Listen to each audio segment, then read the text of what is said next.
I do find it easier sometimes to use a pattern that is made specifically for scrap yarn. It's just a lot easier to imagine things turning out a certain way, and some things are designed to be unpolished and imperfect, while some other patterns do just ask for more precision, which I think would be incredibly frustrating if you turn it into a scrap yarn project and all your sizing and measurements are just completely off. So why wouldn't we just avoid that and use the correct patterns for the project that we want to do? In the first part of the series, I talked about how you're able to plan things out a bit better if you have a larger quantity of your scrap yarn, whereas if your scrap yarn is made of loads of little tiny bunches of different fibers or different colors, you definitely have to just be a lot more experimental with your colorways or any color patterns you were trying to create. I also very briefly went through the different fibers that work well together, or some fibers that you should only really use for certain projects. So if you want to hear more about that, I would definitely go over and watch part 1, even just the first 5 minutes of that video, just because I really don't want to repeat myself, and everyone who has watched that video already, I think it's just really boring if I say the same stuff again. Yeah, so without further ado, let's get straight into some inspo. I am so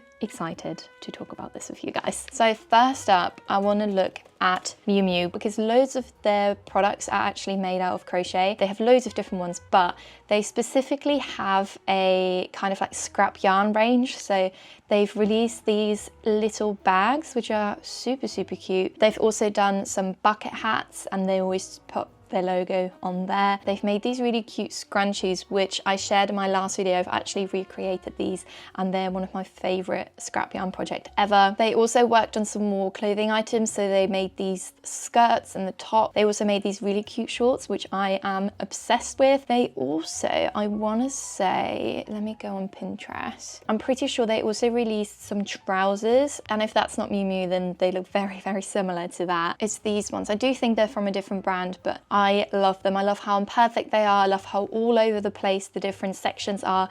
They're just so cool. Also, whilst we are in my Pinterest, there's so many other things, like you can make a cute little bag. It's literally so simple. It's just rectangles and then attached with a strap. But for the Miu Miu stuff specifically, I actually found this free pattern, which has just been posted on this blog. Obviously, any patterns that I'm sharing with you guys, I'll leave them in the description so you can check them out for yourself. But this person has recreated the Miu Miu top, so you can see exactly how that is kind of constructed. I think the Miu Miu stuff in general really speaks to me because they have such a good use of primary colors, and they really contrast them so well. And that's something I've definitely learned from the scrap yarn projects that I have made. Don't shy away from the colors. You almost don't want to have a color scheme unless your color choice is really strong, but otherwise I would really embrace the imperfect and just kind of like clash as and when you can. A great example for this is diamond knitwear. This cardigan in particular has been a big inspiration for me, and I've kind of recreated it and made my own version. There isn't really a color scheme, like all the colors are sort of combined. If you look up their entire Bernardini range, this whole design of having a row of double or half double crochets and then a row of double crochet chain 1 is so beautiful, and it's so nice to mix that with scrap yarn. These aren't patterns, these are made to order items, but they're just really nice to get inspiration from. Like, you can literally make this into any type of clothing piece you can think of. They've made it into a skirt, they've got this lovely tee sort of cardigan, just like a simple vest, which is literally, you could just make 2 rectangles and attach them. Then another creator you 100% have to follow is Realm Designs. All of the designs are so colorful, and you can really easily apply them to scrap yarn projects, especially the striped bow tie cardigan. Obviously, one of the example photos literally has like a scrappy design, but I like how you can make it shorter. You can add like a nice scalloped edge, you can add some bows, and this could just be applied in all different types of ways. Her use of color is just immaculate, so if you're ever in need of any inspo and what colors to put together, then you definitely should check her out. It's just such a good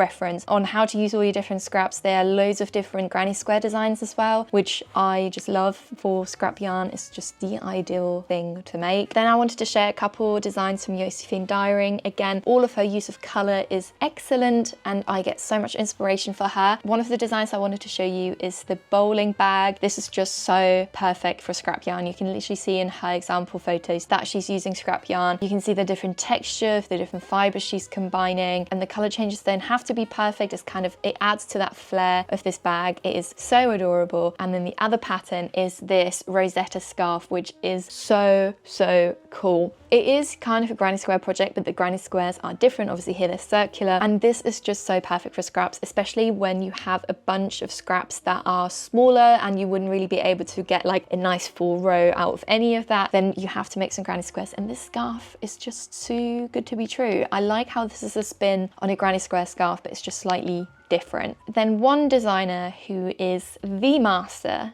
of scrap yarn projects is Lipple. As I was taking notes for this video, I was, you know, going through the website and I was writing down pattern after pattern after pattern, and the list got so long that I thought we're just going to go through the website together and look at some of the patterns, because there are so many good ones that can be applied to scrap yarn projects. I'm mainly drawn to the patterns which are already using scrap yarn in the example photos, but honestly, most of her designs can be applied to scrap yarn projects. First of all, you have this scrunchy clipper, which I love the idea of having a clip rather than like a scrunchy band, which a lot of people are doing anyways. This popcorn sweater is perfect. I like how the stripes go up rather than that way. Again, this can look so cool in a scrap yarn design. It reminds me of another designer, which I will show you soon, but they do a similar design where the scrap yarn goes lengthwise, so it sits quite firm, which is really lovely. This clear scrunchie, gorgeous. It's big, it's stripy. I feel like I'm just gonna end up shouting all the different pattern names at you. This dog, I want that dog. That is probably the cutest pug I've ever seen. Here we have the Jimmy scarf, the chunky easy beanie. This is scrap yarn goodness. I love a project where the ends don't have to be perfectly hidden. I think I've mentioned it multiple times now, but scrap yarn projects, you're just gonna have to embrace the imperfect, and when your ends are loose, it just adds to that appeal. The Kingsland sweater, you literally have different weights of yarn here. You have the very thin yarn, you have some thicker yarn, but it just adds to all of the texture of that jumper. The London bonnet,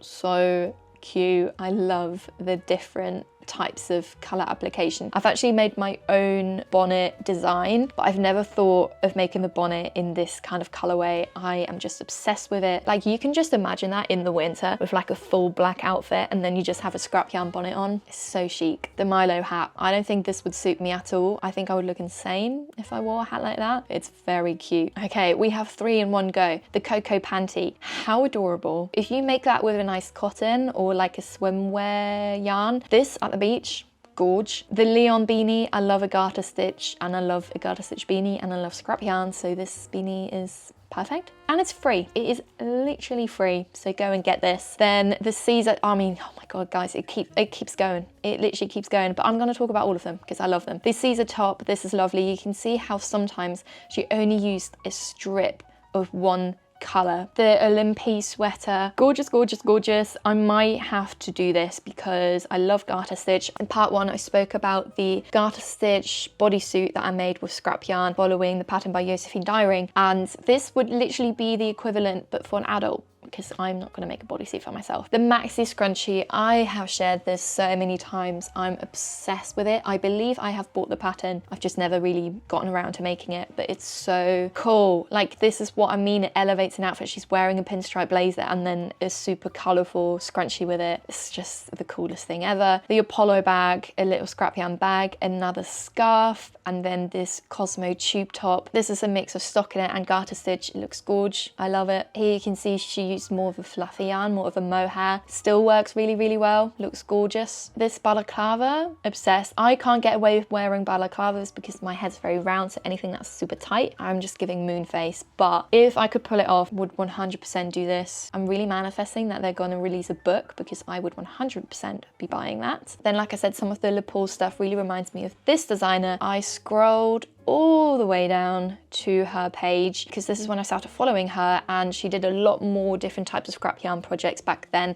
Again, there aren't any patterns for these. I believe they don't do any patterns anymore, but these are just so great to look at for inspo. You've just got this really cool granny stitch jumper. What I love about these projects is, again, the imperfection of it. Everything's kind of open and a bit messy. There's different uses of stitches within the same project, different types of fibers. I mean, this is just absolute inspo heaven. All these different types of fibers she's combining in the same project are to die for. This is so cool as well, like a little checkered sort of square tie pattern. I love that. This jacket, I believe, is when I started following the account and I started making my own one. I talked about it in part 1, but I ran out of enough acrylic yarn to continue this, but I'm still hoping to finish it eventually because this outfit, I'm obsessed, literally obsessed. The dangly bits of the cardigan, so cool.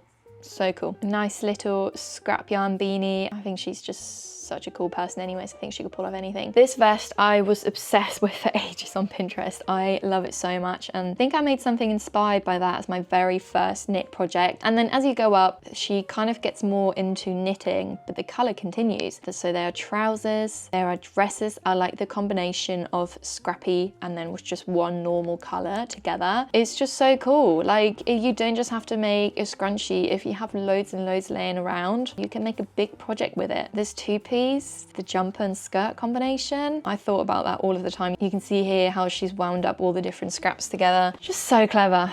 Just so clever. I'm obsessed. I feel like I'm repeating myself, but all of these are gorgeous and I could sit here in silence and just look at them together with you, really, so we can admire them. Loopy Studio, a fellow Norwich gal. I believe she's moved to Australia now, but she used to live in the same city as me, which is very cool. Such good inspo for creative ways on using scraps. I believe she freehands a lot of her designs, which makes sense because I think she spins her own yarn as well. So again, you're a little bit more limited with what you've got, but she combines them in such creative ways. It's just so impressive. This dress especially I really love, and I think that is quite achievable. You can hold your strands double, combine the colors within your strands. You can literally make one big dress. I think that is incredible. She actually released these scrunchie bag patterns, both in knit and crochet, and she encourages people to use scrap yarn, which is really interesting. So these are some really good patterns to follow for that. Then I remembered this one pattern and I had to hunt it down in the depths of my Pinterest boards. I don't know how I ended up finding this in the end, but I remember saving and actually downloading this pattern by Laura Dalgard, butchering that name 100%. But I remembered this so well when I was planning the video because I was so impressed by this design, but then in the description it is recommended that you use scraps, which I think is so cool because you wouldn't expect to be able to make something like this with scraps. I haven't actually looked at the pattern properly myself, so I'm not quite sure how this is actually done, but I would guess that the pattern is like up for interpretation, and obviously she's encouraging people to not be a perfectionist about this, which I think is so impressive. So I just had to share that with you. I think it's so cool. And I love this lobster, which is made out of a cable. Like, the genius you have to be to come up with that. Obsessed. Then I wanted to share these scrap yarn gloves with you because these are so cool. Look at all the different colors and the color work that was achieved in this. I love color work, but I always think about that having to be planned out a lot more. But this proves you don't have to. You can follow a pixel design or a color work design, just change the colors out. If it's an abstract design, any kind of color will probably work with that. It is by Julie Berg on Ravelry. Then another account that I think you should follow is Knit Dine Ants. They made this t-shirt design following a pattern by this creator. I'm not gonna say, I'm so gonna butcher that name, but it just shows that, yeah, you can basically use any design and make it into a scrap yarn project. It will just make things maybe a little bit trickier. They actually also made the Olympia vest by Le Pool, which is really cool. A nice little progress pic there. Again, their use of color is incredible. The snake, what a great way to use up your scraps by just doing rows and rows and rows until you run out and then following on with the next color. This would be a great door stopper. Maybe I'll have to do that. And yeah, that's all of the patterns and designers I wanted to share with you. I'm so glad to get this off my chest. I've wanted to make a video all about like my favorite knit and crochet inspo designers, people on Instagram to follow for a while, but it's always felt like I was lacking purpose. Like I didn't just want to throw names out there, but this made sense. This was good. There's loads of other people that I really enjoy their content and their designs of, but I wasn't really able to apply it to scrap yarn. So hopefully there'll be another like video focus that I can do, which focuses more on sort of fiber arts designers. As always, I really appreciate when you share designers and patterns with me in the comments. I get so much inspo. So if you're watching this and you want even more inspo, go have a look into the comments. Everyone is so helpful and always shares so many other ideas that I wouldn't even be aware of. As always, thank you so much for watching. I really appreciate it. And I will see you next week, hopefully, if you subscribe. And then I'll see you next week. Okay, bye.